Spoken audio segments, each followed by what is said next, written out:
दिनेश खबरको साथमा कैलाली अस्पताल, निसर्ग हस्पिटल, एसपीए कलेज, माया मेट्रो हस्पिटल, सुदूर फूड्स इन्डस्ट्रिज, किसान ट्रेडिङ कन्सन प्राइभेट लिमिटेड।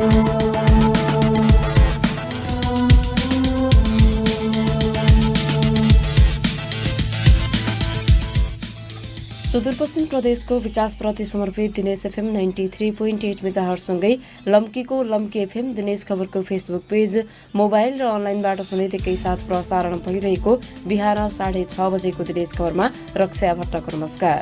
सुरुमा प्रसारणका प्रमुख खबरहरू।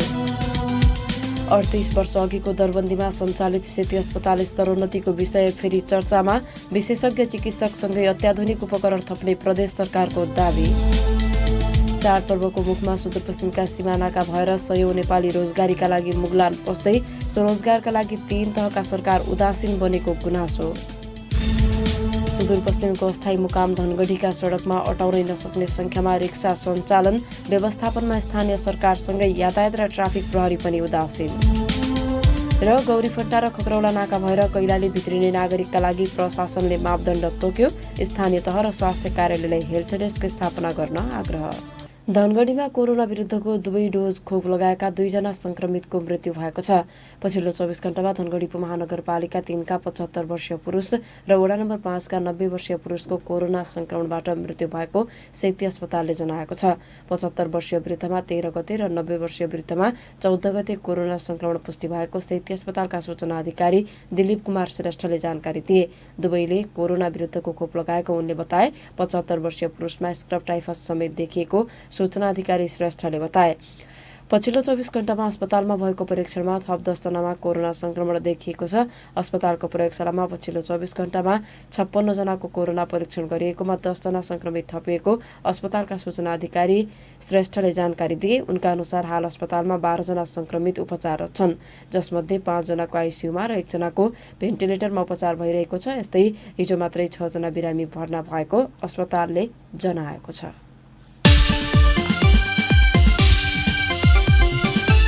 चाडपर्वको मुखमा सुदूरपश्चिमका सिमानाका भएर सयौं नेपाली रोजगारीका लागि मुगलान पस्न थालेका छन्। हिन्दू नेपालीको महान चाड दशैं सुरु हुन 1 साता मात्रै बाँकी रहेका बेला सयौं प्रदेशवासी रोजगारीका लागि भारत गइरहेका हुन्।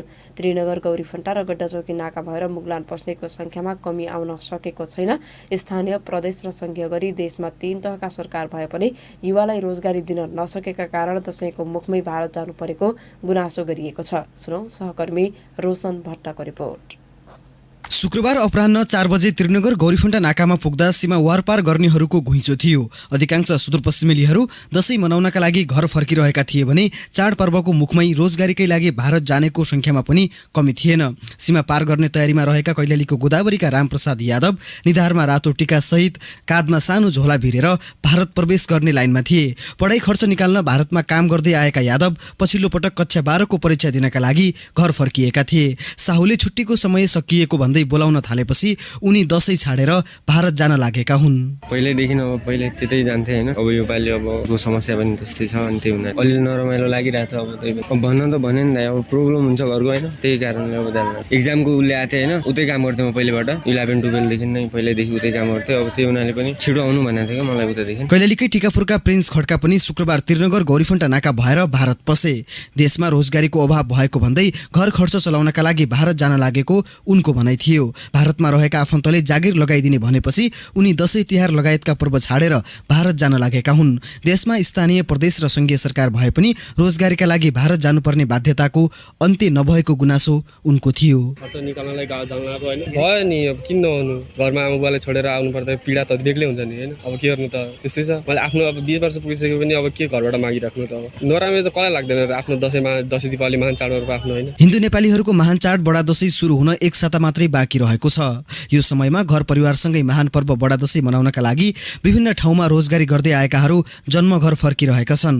रोजगारीका लागि भारत गएकाहरू पनि दैनिक जसो सयौंको संख्यामा गौरीफन्टा नाका भएर मात्रै फर्किरहेका छन्। तर सोही नाका भएर कतिपय प्रदेशवासीहरू परिवारसहित भारत पसिरहेका छन्। जिल्ला प्रहरी कार्यालय कैलालीका प्रमुख तथा प्रहरी उपरीक्षक विश्व अधिकारी जानेहरूको संख्या चाहिँ 100 देखि 150 को हाराहारीमा हाम्रो नाकाबाट बाहिर गइरहेको देखिन्छ। यो गौरीफन्टा नाकाबाट भनेदेखि रोजगारीको लागि पनि छन्, कामको सिलसिलामा पनि छन् र कतिपय आफन्तहरू उता भएको हिसाबले पनि यो चाडबाडको हिसाबले पनि गएको पाइएको छ। सुदूरपश्चिममा रोजगारी अभावकै कारणले चाडपर्वको समयमा पनि भारत पस्नुपर्ने बाध्यता कायमै रहेको छ। दिनेश खबरका लागि रोशन भट्ट, धनगढी। जिल्ला प्रशासन कार्यालय कैलालीले भारत तथा विदेशबाट जिल्ला भित्रिनेहरूका लागि मापदण्ड तोकेको छ। प्रशासनले सूचना जारी गर्दै कोभिड-19 को संक्रमण रोकथाम, नियन्त्रण, निदान र उपचारमा प्रतिकूल असर नपर्ने गरी नेपाल आउने नेपाली तथा विदेशीहरूको आगमनलाई व्यवस्थित गर्न भन्दै विभिन्न मापदण्ड तोकेको हो।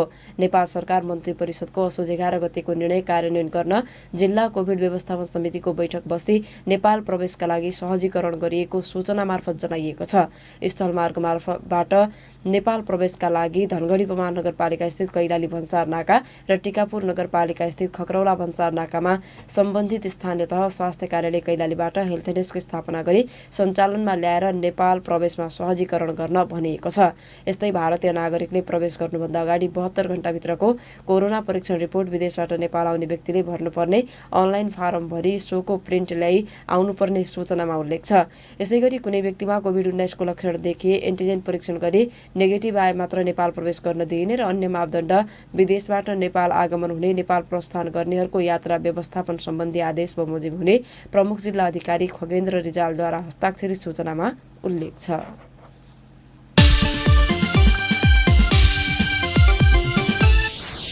जिल्ला प्रहरी कार्यालय कञ्चनपुरले दशैं तिहारका लागि सीमानाकामा तालिम प्राप्त कुकुरसहित सुरक्षाकर्मी परिचालन गर्ने भएको छ। जिल्ला प्रहरी कार्यालयका प्रवक्ता प्रहरी नायब परीक्षक सिद्धराज नेउपानेले चाडपर्वका बेला अवाञ्छित गतिविधि हुन नदिन सीमानाकामा कुकुरसहित सुरक्षाकर्मी परिचालन गर्ने योजना बनाइएको बताए। पश्चिमी सीमानाका गड्डा चौकी र दक्षिण पूर्वी नाका गौरीफन्टामा कुकुरसहित प्रहरी परिचालन गर्न लागि हो। जिल्ला प्रहरी कार्यालय सहित मातहतका सबै प्रहरी युनिट दशैं तिहार सुरक्षाका लागि सक्रिय रूपमा परिचालन गर्ने तयारीमा प्रहरी कार्यालय लागेको छ। त्यसका लागि मातहतका सबै प्रहरी युनिटसँग छलफल अघि बढाइएको प्रवक्ता नेउपानेले बताए। प्रहरीले दशैं तिहारमा सीमानाका सहित पूर्व पश्चिम राजमार्ग, बढी भिडभाड हुने ठाउँ, अपराधिक गतिविधि बढी हुने क्षेत्र, सार्वजनिक यातायात लगायतका क्षेत्रलाई मध्यनजर गरी सुरक्षा व्यवस्था मिलाउँदै आएको छ। यस वर्ष पनि प्रहरी शान्ति सुरक्षाका लागि योजनाबद्ध रूपमा अघि बढ्न लागेको हो। धनगढीको केजी अस्पतालमा 6 महिने शिशुको मृत्यु भएको छ। डोटीको दिपायल सिलगढी नगरपालिका वडा नम्बर 7 का विष्णु विकका 6 महिने शिशु सायलको उपचारका क्रममा शुक्रबार बिहान मृत्यु भएको जिल्ला प्रहरी कार्यालय कैलालीका प्रहरी नायब परीक्षक प्रतीक विष्टले बताए।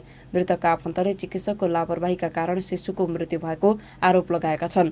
6 दिनसम्म उपचार गरिएको र अन्यत्र लैजाने कुरा गर्दा डाक्टरले आलटाल गरेको मृतक शिशुका काका शङ्कर विकले बताए। बिरामी भएपछि डोटीको महाकाली मेडिकलमा पुगाइएका शिशुमा अक्सिजनको अभाव भएको भन्दै धनगढी रेफर गरिएको थियो। शिशुमा निमोनिया देखिएपछि 9 गतेदेखि केजी अस्पतालमा उपचार भइरहेको थियो। मृतकका आफन्तले अस्पतालमा भएको लापरवाहीमाथि छानबिन गरी दोषीलाई कारबाहीको माग गरेका छन्।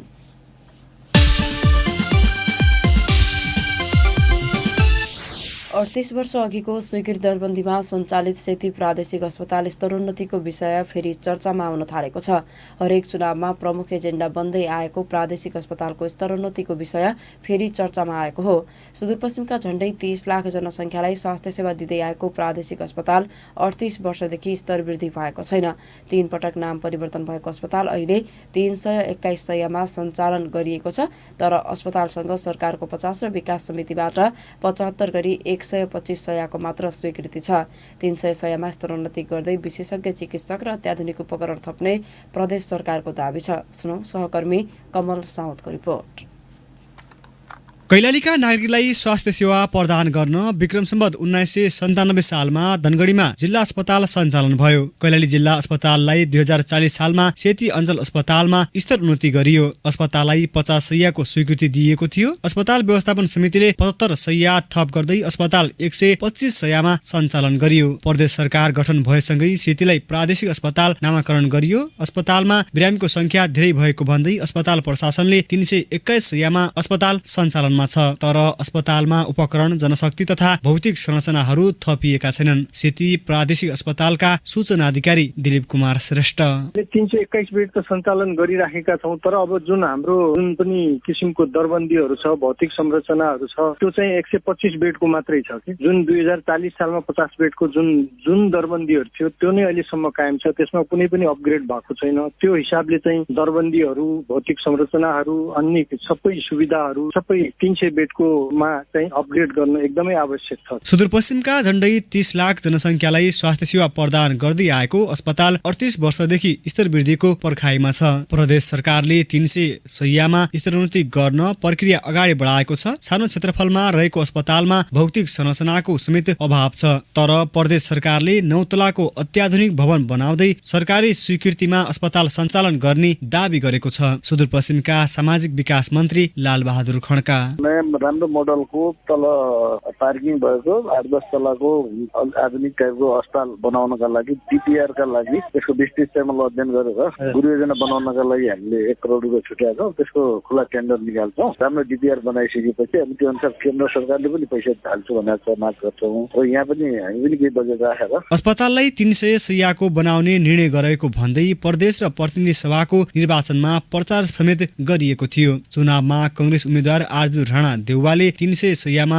स्तरोन्नति भएको घोषणा नै गरेकी थिइन् भने एमाले उम्मेद्वार नारायणमुनि राणाले 500 शय्याको बनाउने घोषणा गरेका थिए। चुनाव नजिकै गर्दा प्रदेश सरकार पनि आश्वासन बाँड्न थालेको छ, तर सामाजिक विकास मन्त्री खड्काको दाबी यस्तो छ। यसको कुनै राजनीतिको हुँदैन। हामी यो वर्ष संघीय सरकारले पनि सम्पूर्ण र विशेषमा अलिकति बजेटहरू दिन्छ, त्यो पैसा माग्छौँ र पैसाको पनि केही यसपालि स्वास्थ्यमा बढी पैसा छ। त्यसो हुनाले यो वर्ष नै त्यसको मल्टिएड निकालेर त्यसको DPR तयार भइसकेपछि मल्टिएड सूचना निकालेर काम सुरु गर्ने गरिकन जान्छौँ। त्यहाँ कति अन्य कति कोठा निस्किने त्यो सबै त पछि DPR गर्नेले बताउला क्षेत्रफल कति हुने, त्यो भित्र कसरी त्यहाँ गर्न सकिने। मोटामोटी हामी 7-8 तला नबनाइकन सेतीको त्यसमा हामी प्रादेशिक अस्पताल चलाउन सक्दैनौँ। बिहिबार बसेको प्रदेश मन्त्री परिषद बैठकले सेती प्रादेशिक अस्पतालको DPR निर्माणका लागि 1 करोड रुपियाँ स्वीकृत गरेको छ। सेती प्रादेशिक अस्पताललाई 300 शय्या बनाउन विस्तृत परियोजना अध्ययन DPR प्रतिवेदन तयार गरी त्यसको अनुमानित लागत, डिजाइन र टेन्डरका लागि समेत गरी 1 करोड रुपियाँ स्वीकृत गरिएको हो। दिनेश खबरका लागि कमल साउद, धनगढी। सुदूरपश्चिमको अस्थायी मुकाम धनगढीका सडकहरूमा अटाउनै नसक्ने संख्यामा अटो रिक्सा सञ्चालन हुँदा आवागमनमा शास्ति बढेको छ। 3 पाङ्ग्रे सवारीका रूपमा सञ्चालन हुँदै आएका रिक्साले धनगढीका सडकहरू दैनिक खचाखच भरिएका हुन्छन्। धनगढी उपमहानगरपालिका र यातायात व्यवस्था कार्यालयमा दर्ता गरेर रिक्सा सञ्चालन हुँदै आएका हुन्। सडकमै नअटाउने संख्यामा रिक्सा दर्ता हुँदा पनि धनगढी उपमहानगरपालिका र ट्राफिक प्रहरीले व्यवस्थापनमा ध्यान दिएका छैनन्। सुनौ सहकर्मी बिन्दु चन्दको रिपोर्ट। धनगढी उपमहानगरपालिका र प्रदेशको भौतिक पूर्वाधार विकास मन्त्रालय मातहतको यातायात व्यवस्था कार्यालयमा 11,454 रिक्सा दर्ता भएका छन्। तीमध्ये अधिकांश रिक्सा धनगढीका सडकमा सञ्चालन हुँदै आएका छन्। धनगढीका स्थानीय रामकृष्ण चौधरी गाडी थुप्रै भइहाल्यो, धेरै भइहाल्यो के समयमा टाइममा त्यो जाम हुँदै गर्छ। धनगढीका सडकमै नहटाउने संख्यामा रिक्सा भए पनि दर्ताको काम अझै जारी छ। धनगढी उपमहानगरपालिकाले नयाँ दर्ताको प्रक्रिया बन्द गरे पनि यातायातमा हुने क्रम नरोकिएको हो। रुट पर्मिट समेत नभएका रिक्सा धनगढीका मुख्य सडकमा सञ्चालन हुँदै आएका छन्। विद्युतीय रिक्सा सञ्चालनको कुनै मापदण्ड समेत छैन। जिल्ला ट्राफिक प्रहरी कार्यालय कैलालीका प्रमुख प्रहरी निरीक्षक वीरेन्द्र बहादुर बोहरा 1100 संख्यामा अटो हो। अहिले आएर तपाईको 6000 प्लस भइसकेको छ अटो धनगढीमा मात्रै। बजार भरि अटो मात्रै छन्, अन्त स्वाभाविक रूपमा जाम हुने भयो। अब यसको केही न केही समाधानको उपाय गर्नु पर्यो। तत्काल यसलाई चाहिँ बन्द गरौँ पहिलो, किनभने यो नयाँ दर्ता नै नदिने कि त्यसले गर्दाखेरि यातायात कार्यालयमा दर्ता भएका रिक्सा प्रदेशका अन्य जिल्लामा समेत सञ्चालन हुँदै आएको दावी गरिएको छ। तर अन्य जिल्ला वा स्थानीय तहमा कतिको संख्यामा रिक्सा सञ्चालनमा छन् भन्ने बारे कुनै तथ्याङ्क नै छैन। यातायात कार्यालय कैलालीका प्रमुख लक्ष्मण शाह स्थानीय तहले भूमिका निर्वाह गर्नुपर्ने हुन्छ।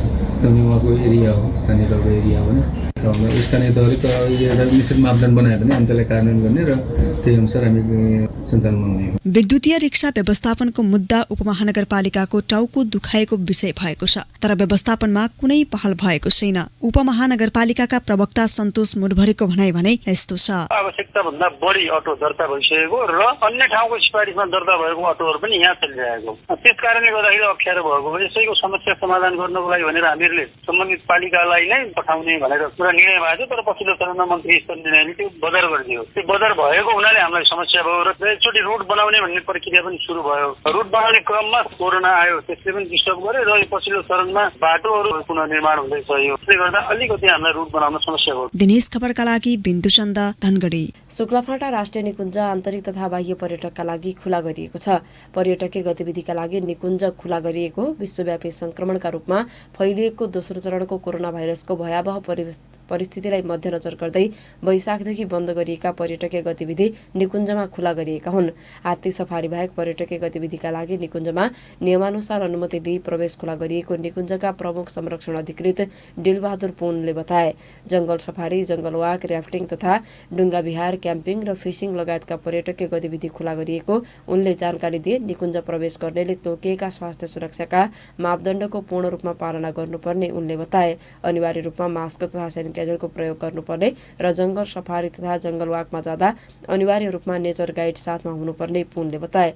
उनका अनुसार जंगल वाकको हकमा एउटा गाइडले 3 र 2 गाइडले 10 पर्यटकलाई गाइड गर्न पाउनेछन्। तोकिएको रुटमा मात्रै जंगल ड्राइभ, जंगल वाक, क्याम्पिङ तथा फिसिङ गर्न पाइनेछ। कोरोना महामारीका कारण बन्द रहेको निकुञ्जमा पर्यटकीय गतिविधि खुला गरिएपछि आन्तरिक तथा बाह्य पर्यटकको आवागमनमा वृद्धि हुने अपेक्षा गरिएको छ।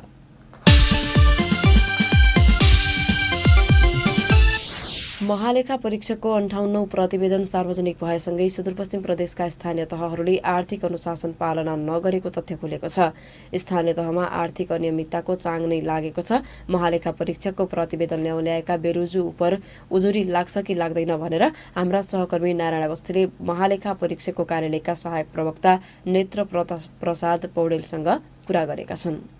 अडिट रिपोर्टलाई तपाईँले के बुझ्नु भने डाक्टरले दिएको प्रेस्क्रिप्सन जस्तो हो, यो फाइनेन्सियल हेल्थको बारेमा दिने प्रतिवेदन हो। त्यो प्रेस्क्रिप्सनलाई पालना गर्ने सम्बन्धित निकायको जिम्मेवारी हो। हामीले रिपोर्ट दिएपछि हाम्रो दायित्व संविधान र ऐन कानुनले के भन्छ भने सम्बन्धित निकायलाई चाहिँ छानबिन गर, असुल गर, सुधार गर भनेर दिएको छ र गर्दैन भनेपछि त्यसको लागि नियमन गर्ने त्यो संसदले गर्ने हो। संसद भनेको संघीय संसद, प्रदेश संसद हुन्छ, लेखा समिति हुन्छ। स्थानीय तहमा कार्यपालिकाको एउटा सदस्यको संयोजकत्वमा लेखा समिति बनाउने भनेर भनेको छ। त्यसैले अब हामीले गरेको गरेन भनेर भन्ने हो, रिपोर्टमा लेखेर दिने हो। स्थानीय तहहरूसँग कारोबार गरेका व्यवसायी व्यापार फर्महरू, उसले सेवा लिएका चाहिँ कन्सल्टेन्सी सेवा लिएका अथवा अरू लिएका चाहिँ व्यक्तिहरू, सप्लायरहरू, तिनीहरूको कारोबारमा आएको बेरोजु सम्बन्धित निकायलाई सम्पर्क गर्ने, असुल गर्न चाहिँ पत्राचार गर्ने, असुल गरेर दाखिला गरेर अनि फर्चेट गर्नको लागि पेश गर्ने दायित्व सम्बन्धित कार्यालयको हो। बेरुजुको प्रकृति हेरेर त्यो बेरुजु उपरको कारबाही गर्ने पनि सम्बन्धित चाहिँ निकायको मात्रै हो दायित्व। सम्बन्धित पहिलो दायित्व उसैकै हो। गरेन भने त्यसलाई नियमन गर्ने भनेको त्यो कार्यालयको तालुक निकाय छ हैन। जस्तै तपाईँको जिल्ला स्थित कार्यालयको संघीय कार्यालय छ, त्यसको विभाग छ, मन्त्रालय छ, त्यसले हेर्छ। अब त्यो मन्त्रालयहरूले पनि हेरेन भने अब लेखा समितिले हेर्छ हैन, त्यो निकायले हेर्ने हो। अब महालेखाकै प्रतिवेदनमा टेकेर कसैले प्रश्न खडा गर्यो भने त्यो प्रश्न उपरको जवाबदेही हुने भनेको त सम्बन्धित निकायले नै हुनुपर्छ होला नि। हुनु पर्यो। कारोबार जसले गर्यो उयो आर्थिक कारोबार जसले गर्यो, आम्दानी या खर्च जसले गर्यो उसैको त्यो संस्थाबाट आएको बेरुजु हुनाले त्यही निकायले, जुन निकायले राजस्व असुली आम्दानी गर्यो, बजेटको खर्च गर्यो, आम्दानी र खर्च चाहिँ जसले गर्यो त्यो आम्दानी र खर्च गरेको कारोबारमा बेरुजुहरू चाहिँ औल्याइयो। त्यो औल्याइयो भनेपछि त्यही कार्यालयले नै थप प्रमाण दिने हो कि अथवा असुल उपर गर्ने हो कि थप निर्णय गर्ने हो कि थप माथि तहबाट कुनै निकासा लिनुपर्ने हो कि कानुन बमोजिम त्यसको चाहिँ जिम्मेवारी त्यो निकाय र त्यसले गरेन भने तालुक निकायहरूले गर्छ। महालेखा परीक्षकले औल्याएका कुरा उप कसैले उजुर बाजुर त्यस्तो गर्न पाउँछ कि पाउँदैन? महालेखा परीक्षकले औल्याएको बेरुजुमा यसरी चाहिँ गरेको कारबाही गरेको भन्दा कैयौं चाहिँ उजुरीहरू अख्तियारमा गएका छन्। अख्तियारले पनि महालेखाको रिपोर्टलाई आधार मानेर छानबिन गरेका छ। उनी थिए महालेखा परीक्षकको कार्यालयका सहायक प्रवक्ता नेत्र प्रसाद पौडेल सहकर्मी नारायण अवस्थीसँग कुरा गर्दै।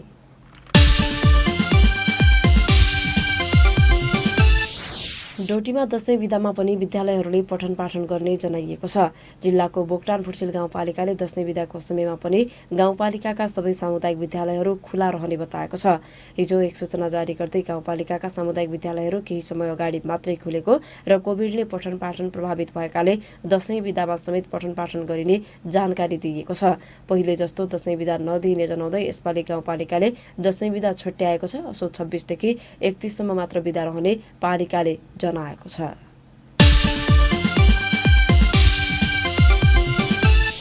बैतडीमा दशैं तिहार नजिकिएसँगै बजार अनुगमन गर्न थालिएको छ।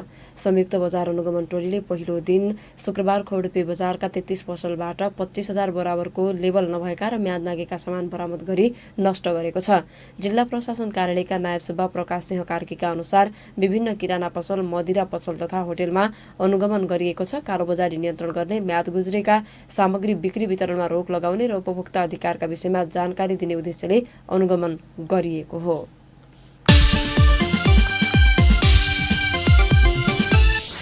र कञ्चनपुरमा प्रहरीले अवैध सामान र काठ बोकेको ट्र्याक्टर नियन्त्रणमा लिएको छ। सशस्त्र प्रहरी बल नेपाल नम्बर 35 कड हेडक्वार्टर, शैलेश्वरी, कञ्चनपुर मातहत, बोर्डर आउटपोस्ट गड्डा चौकी, आपताल, पशुपति टोल र झिलमिलाबाट खटिएको सीमा गस्ती टोलीले 5,31,795 रुपैयाँ बराबरको अवैध सामान नियन्त्रणमा लिएको हो। प्रसारणको अन्तमा प्रमुख खबरहरू पुनः एकपटक। 38 वर्ष अघिको दरबन्दीमा सञ्चालित सेती अस्पताल स्तरोन्नतिको विषय फेरि चर्चामा। विशेषज्ञ चिकित्सकसँगै अत्याधुनिक उपकरण थप्ने प्रदेश सरकारको दावी। चाडपर्वको मुखमा सुदूरपश्चिमका सिमानाका भएर सयौं नेपाली रोजगारीका लागि मुगलान पस्दै स्वरोजगारका लागि 3 तहका सरकार उदासीन बनेको गुनासो। सुदूरपश्चिमको अस्थायी मुकाम धनगढीका सडकमा अटाउनै नसक्ने संख्यामा रिक्सा सञ्चालन। व्यवस्थापनमा स्थानीय सरकारसँगै यातायात र ट्राफिक प्रहरी पनि उदासीन। र गौरीफन्टा र खक्रौला नाका भएर कैलाली भित्रिने नागरिकका लागि प्रशासनले मापदण्ड तोक्यो। स्थानीय तह र स्वास्थ्य कार्यालयलाई हेल्थ डेस्क स्थापना गर्न आग्रह।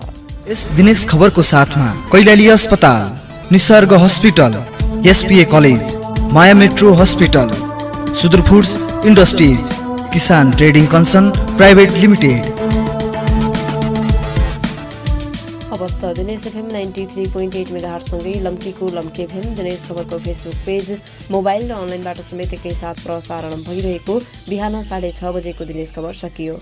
साँझ 6:30 बजे अर्को दिनेश खबर लिएर आउने नै छौँ। तपाईँ भने दिनेश एफएम सुन्दै र दिनेशखबर.com पढ्दै गर्नुहोला। अहिलेको समाचार बुलेटिनबाट रक्षा भट्ट पनि बिदा हुन्छु। नमस्कार, शुभ दिन।